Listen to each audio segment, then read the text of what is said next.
Hello everyone, Khamma Ghani, Radhe Radhe. Welcome to my daily vlog. मैं हूँ अपने मायके में और यहाँ सुबह उठ के मैं कर रही थी पानी गर्म, क्योंकि मैं सुबह उठ के 1 गिलास गर्म पानी पीती हूँ। फिर मैं यहाँ थोड़ी देर बालकनी में बैठ गई थी, थोड़ा सा अच्छा लगता है, यहाँ ठंडी ठंडी हवा लगती है इसलिए। और फिर थोड़ी देर रिलैक्स करने के बाद मैंने बनाई मेरे लिए ग्रीन टी। फिर वापस यहीं बालकनी में बैठ के ही मैंने अपनी green tea P. Green tea पीने का मुझे बिल्कुल शौक़ नहीं है, पर मजबूरी में पीना पड़ता है। आप मेरा मुंह देख के समझ सकते हैं, मुझे बिल्कुल अच्छी नहीं लगती। उसके बाद मैं यहाँ आ गई थी, अपना फेस वॉश किया मैंने और फिर मैंने यूज़ किया स्क्रब। ये मैं वीक में 2 बार यूज़ करती हूँ। सो मैं यूज़ करती हूँ एवर यूथ का face scrub. Actually face scrub बहुत नेसेसरी पार्ट है मेरे लिए, क्योंकि सही रहता है, डेड स्किन निकाल देता है और फेस क्लियर करने में, black heads white heads clear करने में बहुत इफ़ेक्टिव होता है। तो अगर आप जैसे सन एक्सपोजर में निकले हैं, बाहर निकले हैं, या फिर नॉर्मली भी वीक में 2 से 3 बार आप फेस स्क्रब यूज़ कर सकते हैं। तो स्क्रब के बाद बारी आती है फेस वॉश की। तो मैं यूज़ करती हूँ हिमालय का नीम फेस वॉश। ये मेरे लिए बेस्ट फेस वॉश है।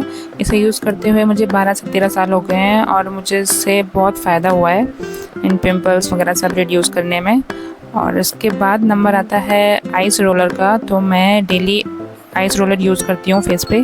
फिर यहाँ स्किन केयर से फ्री होके मैंने किया थोड़ी देर योगा और एक्सरसाइज भी मैंने अभी 2-3 महीने से ही स्टार्ट किया है, अपने रूटीन में डाला है, क्योंकि ज़रूरी है, एक्चुअली बहुत ज़रूरी है योगा एक्सरसाइज करना बॉडी के लिए, हेल्थ के लिए। योगा से और सबसे फ्री होके फिर मैं चली गई थी नहाने। फिर उसके बाद यहाँ मैं हो रही थी रेडी। एक्चुअली आज मेरे ससुराल में एक फ़ंक्शन है, तो मुझे वहाँ जाना है। उसके लिए मैं जल्दी उठ गई थी और मैं रेडी हो रही थी। तब तक घर में सब सो ही रहे थे, सिर्फ मम्मी जगी हुई थी, पापा घर पे थे ही नहीं। फंक्शन में जाने के लिए अभी टाइम था, पर मैंने सोचा कहीं मैं लेट ना हो जाऊँ, इसलिए मैं जल्दी तैयार हो गई। फिर उसके बाद मैंने की पूजा।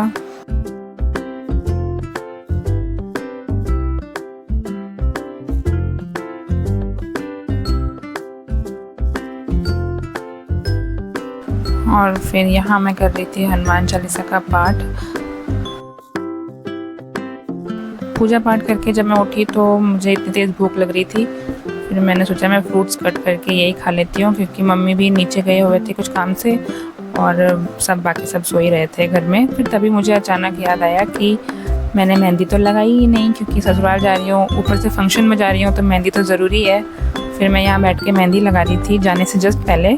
फिर यहाँ मेहंदी के चक्कर में मुझे टाइमिंग में थोड़ा चेंज करना पड़ा। मैं थोड़ा और लेट निकली फिर घर से, और यहाँ मैं अपने ससुराल के लिए निकल चुकी थी। बाकी का रेडी होना मैंने सोचा घर पहुँच के ही होंगी, वहीं पर ही। फिर यहाँ रेडी होके मैं आ गई थी फंक्शन में। यहाँ सब लेडीज़ बैठे हुए थे और गीत गा रहे थे। फिर यहाँ चाय नाश्ता पानी होने के बाद हम लोग ने सामान देखा, जिसे हम दिखावड़ा बोलते हैं, वो। और फिर उसके बाद जो फंक्शन था, जो प्रोग्राम था, वो स्टार्ट हुआ। अब फंक्शन क्या है मैं वो बताती हूँ। ये मेरे देवर हैं और आज इनकी सगाई थी, तो ये सगाई का ही फंक्शन में मैं आई हुई थी अपने मायके से, अपने ससुराल। काफ़ी अच्छा प्रोग्राम रहा। रात में खाना वाना खा पी के फिर फ्री होके मेरा प्लान था नेक्स्ट डे आने का, लेकिन मैं फिर 2 दिन रुक कर वापस आई। तो ये था मेरा ब्लॉग। आपको कैसा लगा ज़रूर बताना। मिलते हैं जल्दी अगले ब्लॉग में।